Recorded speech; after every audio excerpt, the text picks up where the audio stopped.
Mi hermana me llamó mentirosa en su propia boda, delante de todos, delante de los vecinos, las tías, los primos que manejaron 4 horas para estar ahí.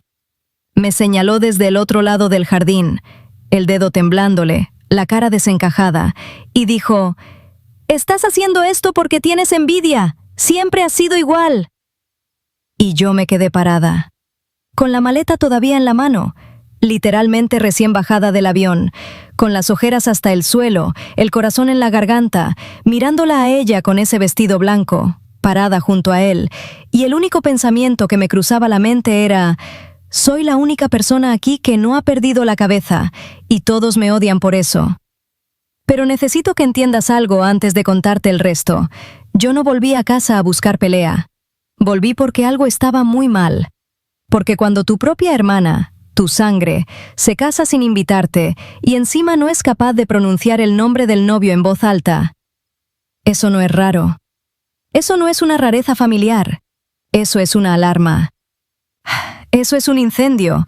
Eso es el tipo de secreto que la gente solo guarda cuando sabe, en el fondo de sus entrañas, que lo que está haciendo no tiene defensa posible. Así que déjame contarte desde el principio, déjame mostrarte cómo me enteré, y déjame mostrarte hasta dónde llega la podredumbre, porque te lo juro, lo que sea que estés pensando ahorita mismo, es mucho peor. Llevo 6 años viviendo en Estados Unidos, en Chicago específicamente. Me fui por trabajo y me quedé porque construí algo ahí. No estaba peleada con mi familia, o eso creía. Nos hablábamos, no cada semana, pero sí lo suficiente.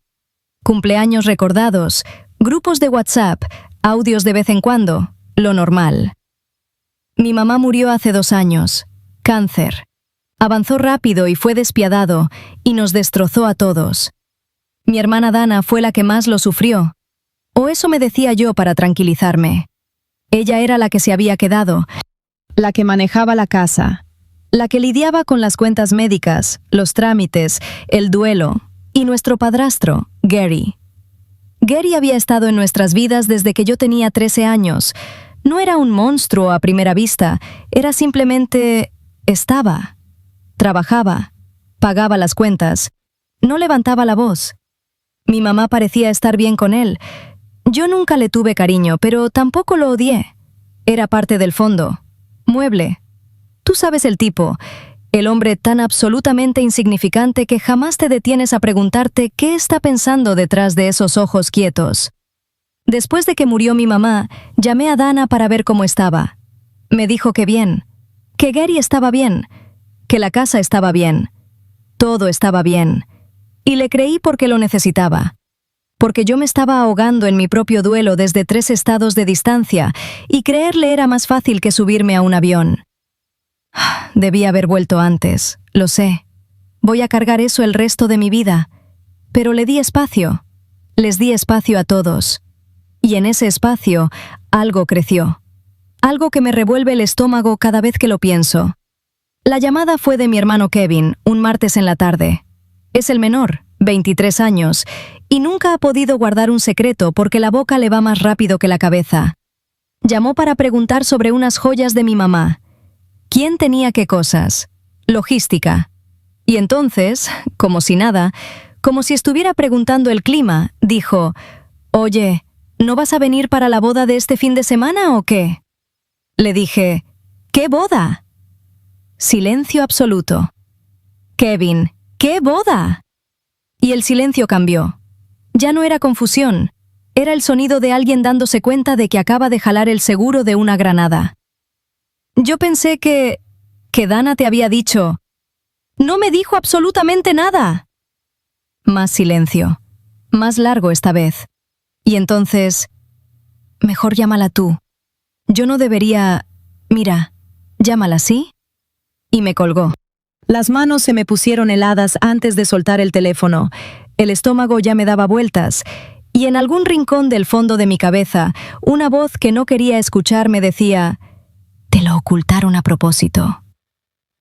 Dana contestó al tercer timbre, y su voz, la reconocí de inmediato, era plana. No el tono de alguien cansada, no el de quien está tomada por sorpresa planitud ensayada. como si hubiera estado sentada junto al teléfono con un guión, esperando exactamente esta llamada, con la respuesta ya lista.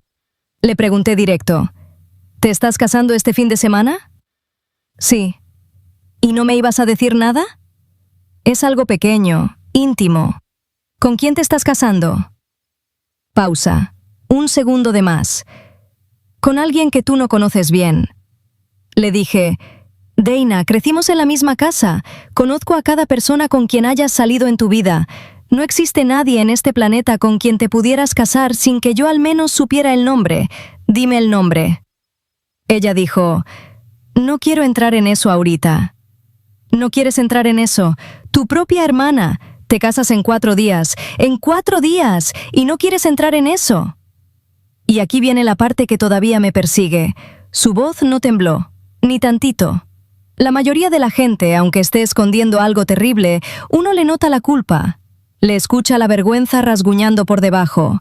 Dana sonaba como si estuviera leyendo un comunicado oficial, tranquila, fría, con todo resuelto de antemano, sellada como una caja fuerte. Dijo, no vengas, va a complicar las cosas. Le dije, ¿complicar cómo? ¿Qué puede ser tan complicado como que tu propia hermana esté en tu boda, a menos que estés haciendo algo que sabes que está mal? Ella dijo, siempre haces lo mismo, siempre conviertes todo en algo tuyo. Y me colgó. Me quedé con el teléfono en la mano, no sé cuánto tiempo. No estaba enojada todavía. Era algo peor que el enojo. Era una angustia, pesada, fría, que se me iba metiendo hasta los huesos. Porque conozco a Dana toda la vida. Sé cómo suena cuando está avergonzada. Sé cómo suena cuando la casan en algo. Sé cómo suena cuando le pesa la culpa. En esa llamada no sonaba a nada de eso. Sonaba como alguien protegiendo una decisión que ya había tomado y dispuesta a cortar a quien se le pusiera en el camino. Eso me dio más miedo que cualquier cosa que hubiera podido decir. Volví a llamar a Kevin. No contestó la primera vez, ni la segunda. A la tercera respondió con la voz de alguien intentando actuar con normalidad mientras la casa se le cae encima. Le dije, ¿con quién se casa? Dímelo. Él dijo, que te lo diga ella. Me dijo que no viniera. No me quiso dar el nombre. Me colgó. Kevin, ¿con quién se casa? Él dijo, no puedo. No sé. No estoy seguro. No es mi lugar. No puedo. Esas 2 palabras me cayeron en el pecho como un golpe seco, porque no puedo no significa que no tienes la información. Significa que la información es tan grave que decirla en voz alta te hace cómplice. Significa que sabes exactamente lo asqueroso que suena y no eres capaz de ser tú quien lo ponga en el aire. Le dije que iba a comprar un boleto de avión. Él dijo, quizás no deberías. Y cuando le pregunté por qué, dijo, y necesito que te sientes con esto, dijo, deja que ella tenga esto, ya te va a explicar. ¿Que la deje tener esto? ¿Una boda es algo que se le deja tener a alguien como un favor? ¿Desde cuándo casarse requiere tanto secreto, tanta protección, tanta familia cerrando filas como si estuvieran escondiendo un cadáver? Compré el boleto esa noche, y no podía quitarme la sensación de que ya estaba llegando tarde. No dormí, ni un minuto. Me quedé sentada en mi asiento a 10.000 metros de altura, repasando todos los escenarios posibles. Que se estaba casando con alguien mucho mayor, alguien con antecedentes, alguien de quien la familia desaprobaba, que estaba embarazada y quería que pasara desapercibido. Los repasé todos, desesperada por encontrar la versión de esta historia con la que pudiera vivir. La versión que me hiciera sentir ridícula por haberme alarmado así. La versión en la que aterrizara y ella dijera, Dios, qué exagerada eres, y todo estuviera bien. No la encontré. Porque lo que no paraba de darme vueltas en la cabeza, lo que me revolvía el estómago cada vez que lo pensaba, no era el secreto en sí, era la forma que tenía. La manera en que Dana no había sonado avergonzada, la manera en que Kevin dijo, no puedo, y no sé. La manera en que toda la familia aparentemente había levantado un muro alrededor de esto, y ninguno había tenido el valor de contarme nada. Eso significaba que no era solo inusual, no era solo polémico. Era el tipo de cosa que no puedes decir en voz alta porque las palabras mismas son una acusación. Me quedé mirando la oscuridad por la ventana, diciéndome que estaba exagerando. No estaba exagerando. Para nada. Tomé un taxi desde el aeropuerto, sin avisar, sin llamar a nadie. Cuando doblamos por nuestra calle de siempre, pude ver que el jardín estaba arreglado. Tela blanca en la cerca, sillas plegables en filas, flores que no reconocí. Todo era modesto, pequeño, casi apresurado, lo que de alguna forma lo hacía peor. No parecía una celebración, parecía algo hecho a las carreras y en silencio antes de que alguien pudiera frenarlo. La vecina de enfrente, Helen, estaba saliendo de su casa cuando el taxi se detuvo. Me vio y su cara hizo algo que nunca voy a olvidar. No fue sorpresa, fue alivio, inmediato, visceral, seguido al instante de algo que parecía miedo. Como si le agradeciera a Dios que yo hubiera llegado y al mismo tiempo estuviera aterrada de lo que iba a pasar. Dijo, «Gracias a Dios». 3 palabras. Y se dio la vuelta, entró a su casa y cerró la puerta. Escuché el seguro. Me quedé parada en la banqueta frente a la casa de mi mamá, la maleta a mis pies. Voces llegando desde la puerta trasera, risas, música, el tintineo de copas, gente pasándola bien en una fiesta a la que no me habían invitado, y lo que lo hacía peor era lo normal que trataban de que se viera todo. Alguien había puesto listones blancos en las sillas, había una bandeja de bocadillos sobre la mesa del patio de mi mamá. Podía escuchar a una de mis tías riendo de verdad, como si esto fuera una boda cualquiera en el jardín y no algo que debería haber muerto en la oscuridad antes de ver la luz del día. Y supe, de la manera en que uno sabe las cosas antes de que la mente las entienda, que lo que había al otro lado de esa puerta iba a romper algo en mí para siempre. La abrí de todos modos. Dana me vio antes que nadie. Estaba junto a las escaleras de atrás con una copa de vino y se quedó completamente inmóvil. No asustada, no en pánico, sin culpa. Sus ojos se enfriaron, instantáneamente, como alguien apagando un interruptor, como una puerta de acero cerrándose de golpe detrás de su cara. Cruzó el jardín rápido, más rápido de lo que esperaba. Me agarró del brazo con suficiente fuerza para dejar marca y me jaló a un lado de la casa donde nadie nos pudiera ver. Dijo, «Te dije que no vinieras». Le dije, «Sí, me dijiste». Dijo, «Tienes que irte, ahorita». Le dije, «No me voy a ir. Te estás casando y soy tu hermana, y no me muevo de aquí hasta que me digas qué está pasando». Me miró fijo. Y entonces dijo algo que me erizó cada pelo del cuerpo. Dijo, «Tú vas a arruinar esto». «No, por favor, entiéndeme». «No, te puedo explicar». «No, lo siento, no te avisé». «Tú vas a arruinar esto». Y la manera en que lo dijo me revolvió el estómago, porque no sonaba avergonzada. Sonaba molesta, como si la grosera fuera yo por aparecer y obligarla a mirar de frente en lo que había convertido su vida, como si lo feo no fuera lo que ella estaba haciendo, sino yo, viéndolo. Le dije, «Dana, habla conmigo, por favor, solo dímelo». Su mandíbula se tensó, sus ojos se entrecorraron. Y me miró, no como a su hermana, ni siquiera como a una desconocida. Me miró como se mira a alguien que está a punto de tirar abajo algo que llevas años construyendo en secreto. Como si yo fuera la amenaza, como si yo fuera el problema, como si el pecado aquí fuera que yo hubiera aparecido. Dijo, «Esta es mi vida, esta es mi decisión, y tú no tienes ningún derecho a opinar». Lo dijo con esa convicción fría que tienen las personas que llevan tanto tiempo repitiéndose la misma mentira que ya les suena a verdad sagrada. Y volvió al jardín, de regreso a su boda, de regreso a él. La seguí, por supuesto. Los invitados eran en su mayoría familia, primos que reconocí, algunas amigas de mi mamá, lo cual de inmediato me revolvió algo por dentro porque ¿qué hacían las amigas de mi mamá ahí? ¿En esta boda? ¿En algo de lo que mi mamá presumiblemente no había sabido nada? ¿Qué clase de personas confirman asistencia a algo así? Mi tía Linda me cruzó la mirada desde el otro lado del jardín y bajó los ojos directo a sus zapatos. No pudo sostenerme la mirada ni un segundo. Entonces vi la mesa principal, puesta para dos, el lugar de Dana de un lado, y junto a él otro tarjetón. No alcanzaba a leer el nombre desde donde estaba, pero sí noté su vestido. Por la rodilla, sencillo, casi sin adornos, y eso estaba mal, porque Dana siempre había dicho que quería un vestido largo. Lo habíamos platicado 1000 veces.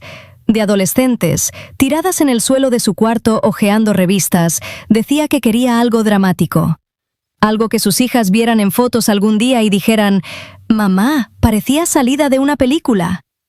Este vestido no era nada de eso. Este vestido lo había elegido alguien con prisa, alguien que sabía, en algún nivel, que esta boda no podía permitirse parecer demasiado una celebración. Como si la modestia fuera una confesión en sí misma. Y entonces vi la mesa del pastel. Estaban usando el cuchillo de plata de mi mamá, el que ella guardaba envuelto en papel de seda para las ocasiones especiales, el que había usado para cortar pasteles de cumpleaños y postres en días festivos durante años. Lo habían sacado, lo habían pulido y lo habían puesto ahí. Estaba embarazada. No tantito embarazada. No, ese vestido le queda un poco justo embarazada. Meses de embarazo. De manera inconfundible, evidente, visible. No sé cómo no lo vi al principio. Creo que mi cabeza estaba procesando tantas cosas al mismo tiempo que ésta tuvo que esperar su turno. Pero una vez que lo vi, ya no pude ver otra cosa.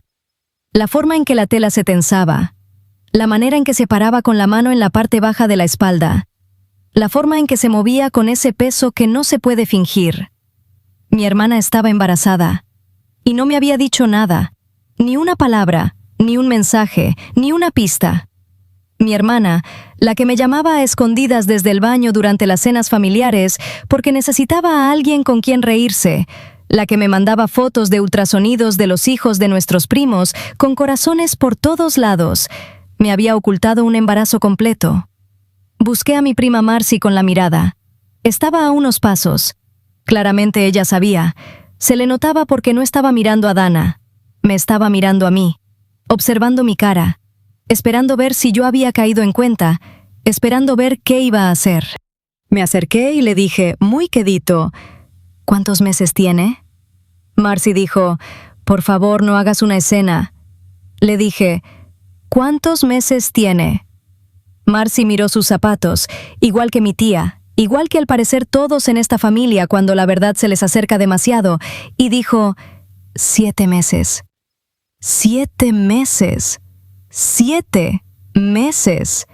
Ni una sola persona de mi familia había levantado el teléfono, ni Dana, ni Kevin, ni mi tía, ni Marcy, ninguna. 7 meses sabiendo, y todas eligieron el silencio, todas y cada una. Le dije, «¿Quién es el papá?» Marcy abrió la boca, la cerró. Los labios se le apretaron tan fuerte que se le pusieron blancos, y entonces sus ojos se deslizaron más allá de mí, por encima de mi hombro, hacia las escaleras de atrás. Me di la vuelta, y el suelo se me fue de debajo de los pies. Gary estaba parado en lo alto de las escaleras, traje oscuro, bien rasurado, las manos entrelazadas al frente como si posara para un retrato familiar, y le estaba mirando a Dana con una expresión que no voy a poder sacarme de la cabeza mientras viva. No era amor. No era ni siquiera afecto, era posesión. Tranquila, paciente, ya asentada. La cara de un hombre que llevaba mucho tiempo queriendo algo y que finalmente, de manera metódica, sin levantar la voz ni dar ninguna señal, lo había conseguido. Y Dana le devolvía la mirada con algo en los ojos que quizás era amor, o quizás era lo en que el amor se convierte cuando empieza en la oscuridad, en la casa equivocada, con la persona equivocada, cuando eres demasiado joven y estás demasiado rota de dolor para saber la diferencia. Me escuché a mí misma decir, «No», en voz alta. No a nadie, solo al aire, porque mi cuerpo necesitaba rechazarlo antes de que mi cabeza terminara de procesarlo. Gary, mi padrastro, el marido de mi mamá, El hombre que se sentó en nuestra mesa durante 15 años, el que nos llevaba a la escuela, el que estuvo en el funeral de mi mamá con un traje negro y se secó los ojos con un pañuelo. O al menos representó algo que se veía suficientemente parecido al dolor como para engañar a quienes querían ser engañados. Era el novio, y ni siquiera estaba nervioso. Eso era lo que más me helaba la sangre. Se veía completamente en su lugar, como un hombre parado exactamente donde creía que le correspondía estar, como si no hubiera nada vergonzoso en ocupar el lugar de mi mamá en la casa y luego ocupar también a su hija. Era el padre del bebé. Y cada cosa extraña, cada llamada sin respuesta, cada voz cerrada, cada mirada esquiva, cada «ya te va a explicar», cada «deja que ella tenga esto». Todo encajó de golpe.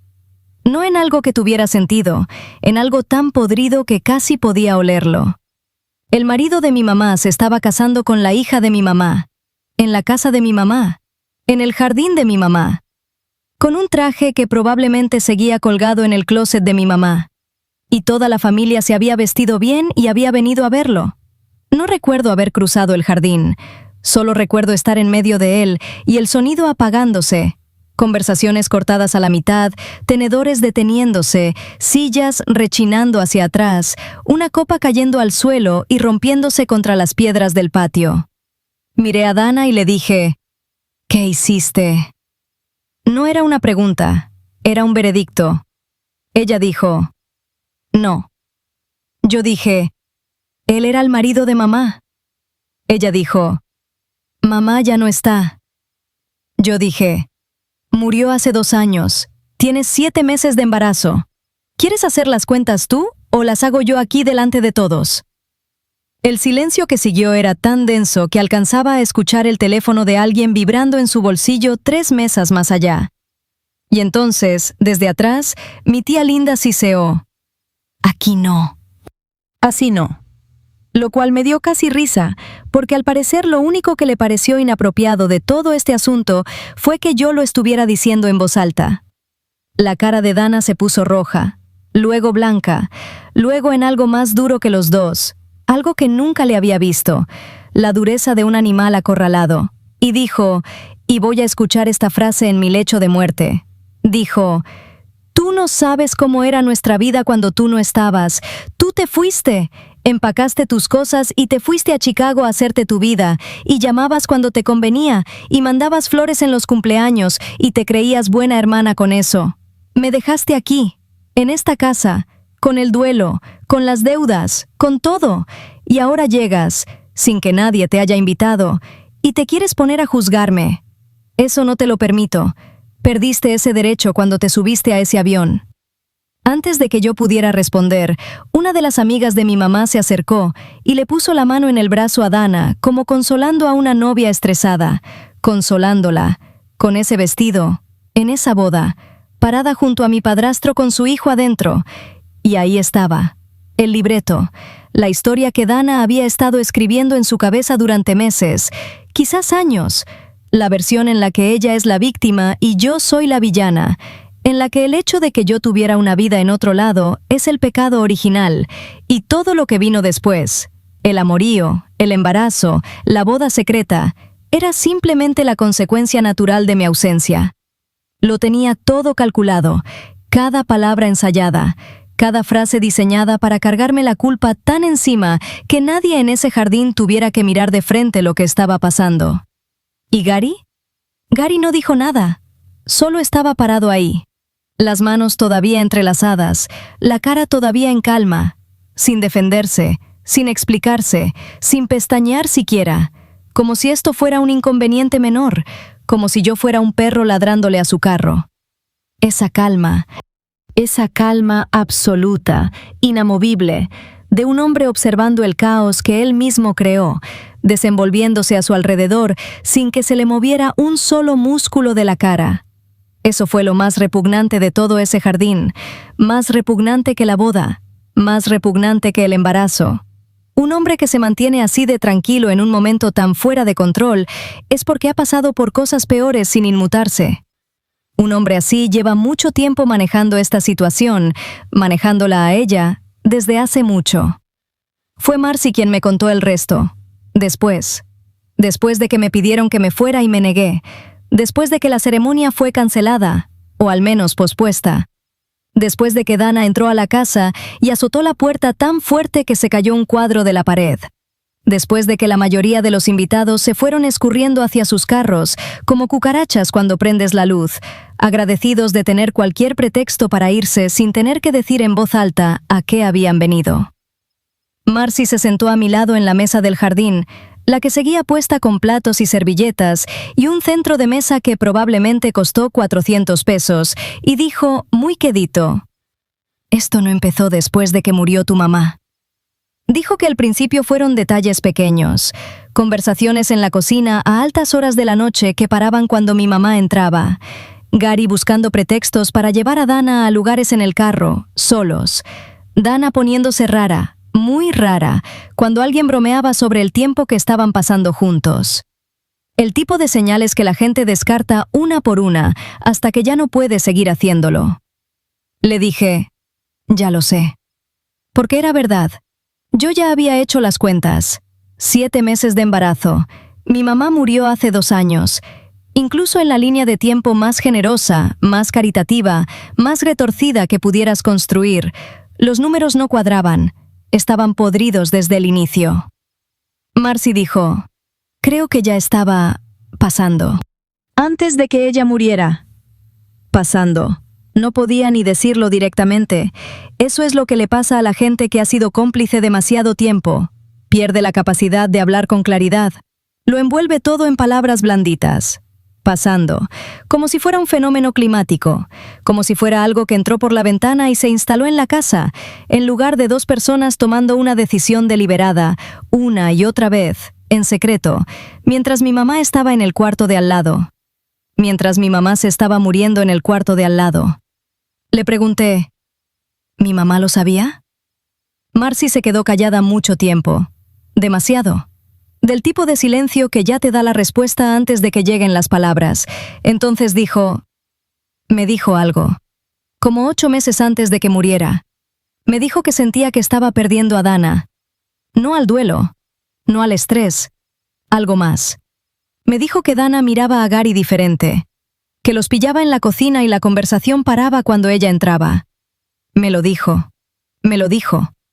Y yo le respondí. Se detuvo. La voz se le quebró. Le pregunté, ¿qué le dijiste? Que se lo estaba imaginando, que era la medicación, el estrés, que la enfermedad la tenía paranoica. No podía mirarme. Le dije, ¿pero no era la enfermedad? Marcy dijo, no, no era. Mi mamá, agonizando, le dijo la verdad a alguien, y ese alguien la miró a los ojos y le dijo que estaba loca. Quédate con eso. Deja que se te meta hasta los huesos. Una mujer con cáncer, asustada, debilitándose, viendo pasar algo en su propia casa que no podía probar, pidió ayuda. Y le dijeron que se lo estaba imaginando. Le dijeron que sus instintos eran síntomas. La hicieron dudar de sí misma, en los últimos meses de su vida. ¿Y lo que estaba pasando? Era real. Estaba ahí mismo. Y todas lo sabían. Esto es lo que hizo mi familia. Y necesito que entiendas el alcance completo, porque es la parte que me enferma físicamente. En los meses antes de que mi mamá muriera, mientras entraba y salía de hospitales, mientras perdía el cabello, mientras estaba asustada y agotada y usaba la poca energía que le quedaba en intentar entender por qué su casa ya no se sentía como su casa, algunas de ellas lo vieron. Algunas sospecharon. Algunas sabían. Y no dijeron nada. Decidieron que la paz era más importante que la verdad. Decidieron que el instinto de mi mamá, el de una mujer que había vivido en esa casa 15 años y sabía que algo andaba mal, valía menos que evitar una conversación incómoda. Le hicieron creer que estaba loca a una mujer moribunda, la hicieron sentir paranoica, la dejaron morir preguntándose si estaba perdiendo la cabeza, y después, cuando murió, se quedaron viendo cómo todo continuaba. Vieron cómo lo que se había estado escondiendo en las sombras salía a la luz y se convertía en una relación, en un embarazo, en una boda. Y fueron. Se pusieron ropa bonita, Manejaron hasta la casa que mi mamá había amueblado, entraron al jardín que mi mamá había plantado, se sentaron en sillas acomodadas sobre el pasto que mi mamá había cuidado.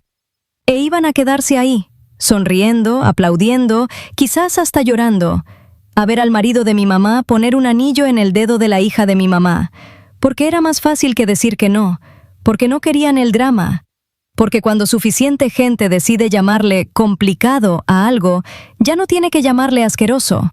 Pueden seguir comiendo, seguir sonriendo, seguir acomodando los arreglos florales y pretender que la moral es solo cuestión de tono.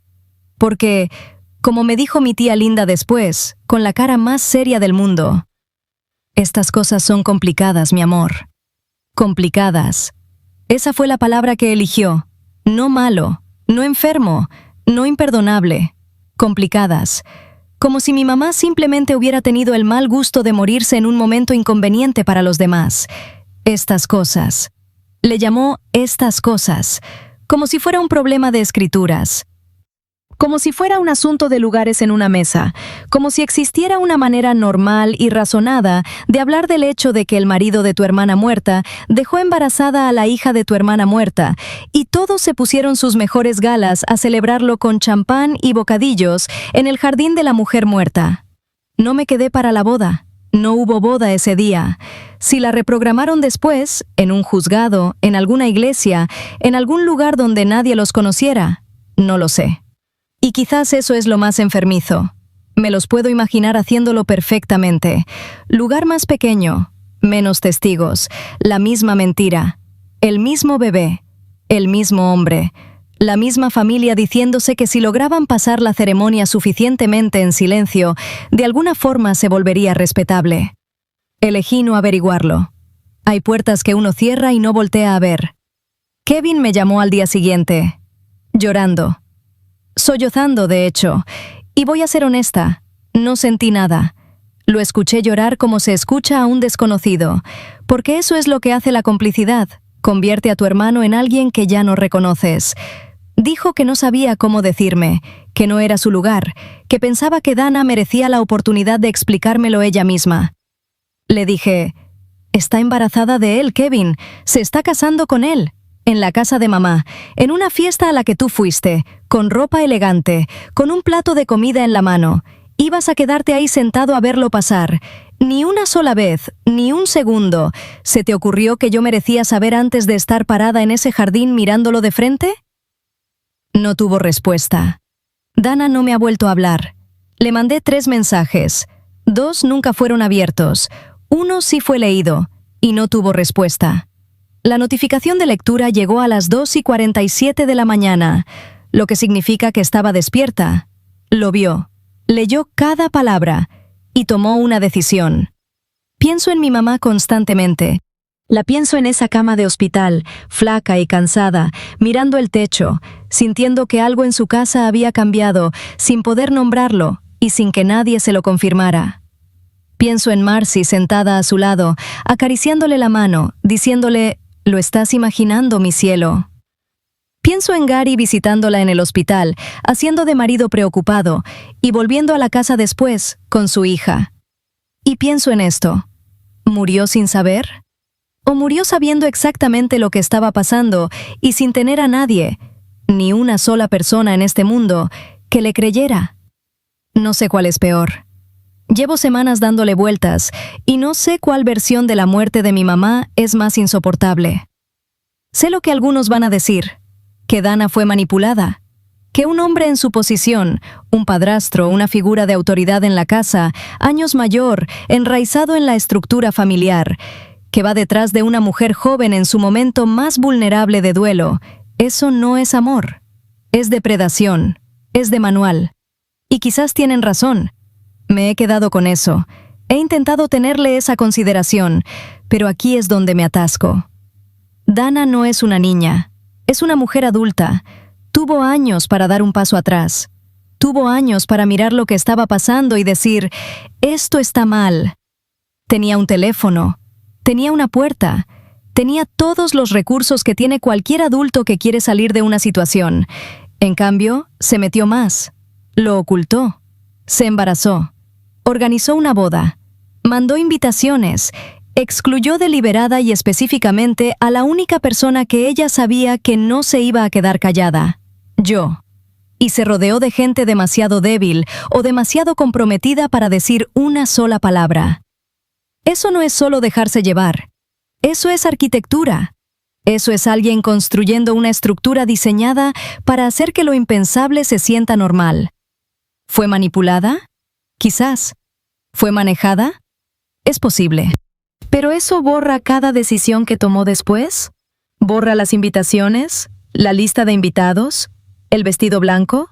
¿La decisión de hacerlo en el jardín de mamá? Él tomó decisiones. Ella tomó decisiones. Y la familia tomó la decisión de formarse en círculo alrededor de los dos y no hacer nada. Las dos cosas pueden ser verdad al mismo tiempo. Ella puede ser víctima de algo y también participante de algo. Y la verdad de esta familia es suficientemente fea sin que yo le lime los bordes para hacerle el favor a alguien. 3 semanas después de regresar a casa, estaba en el departamento de mi tía Linda, revisando cosas de mi mamá que habían guardado en el cuarto de visitas. Álbumes de fotos, documentos, el tipo de cajas que las familias acumulan sin querer. En una de las cajas, debajo de un montón de tarjetas de cumpleaños viejas, había un cuaderno. Pequeño, azul, la letra de mi mamá en cada página. Fechas en los márgenes, como siempre organizaba sus pensamientos. Ordenada, precisa, la letra de una mujer que creía que si escribías algo, se volvía real. Casi no lo leo. Lo tomé, lo giré en mis manos y casi lo volví a dejar. Pero una página se abrió sola, y vi el nombre de Dana, y vi el nombre de Gary, y vi una fecha. Una fecha de 14 meses antes de que muriera mi mamá. 14 meses. Antes de lo peor de la enfermedad, antes de la medicación fuerte, antes de que nadie pudiera alegar que estaba confundida, o asustada, o paranoica, o aferrándose a sombras. Estaba lúcida, estaba clara. Era ella misma. La anotación tenía 4 líneas. Solo 4 líneas con esa letra cuidadosa. Había escrito: no me lo estoy imaginando. Lo he visto 2 veces. No sé qué hacer. No sé a quién decírselo. Sabía. Mi mamá sabía.